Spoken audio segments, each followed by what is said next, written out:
Aduhai anak, karya Awang Abdullah.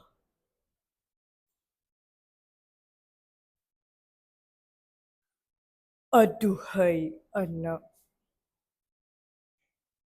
ini rumah kita.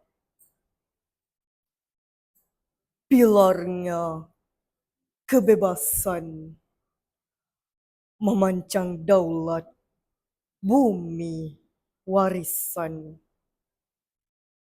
Bumbungnya kemerdekaan, memayungi sumpah anak watan. Aduhai anak, halaman nan luas, tempat bermain.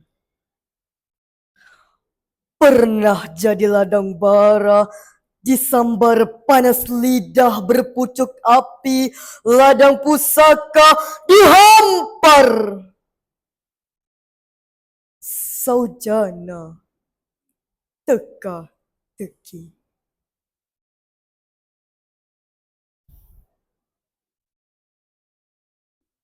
Aduhai anak,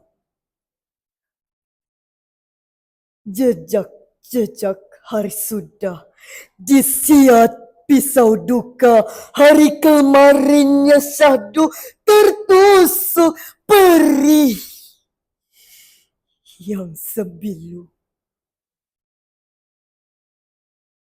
Keranda 152 pernah diarak ke kuburan bahasa. Namun atas nama cinta segala perkasa, maruah bahasa kembali ke takhta bangsa. Demikian bahasa asal tanah Sriwijaya telah menyimpan berkat di pejal batu bersurat, memahat janji di lapis misteri, lalu menebarkan mimpi dan wawasan baru ke daerah pesisir pulau-pulau Melayu.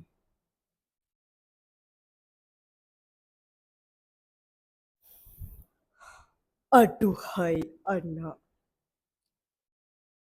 marilah kita kumpulkan lelah dari musim payah dengan misi dan visi baru.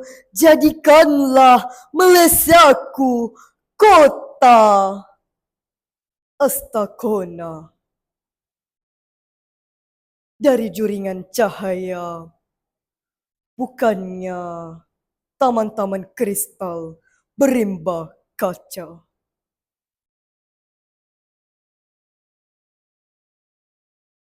Aduhai anak, jangan biarkan kemelut dan fobia wawasanisme terus memahat kesangsian kita di tugu utopia.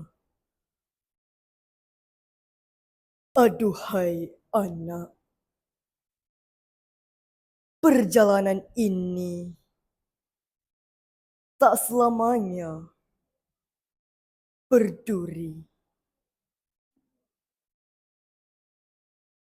Sekian, terima kasih.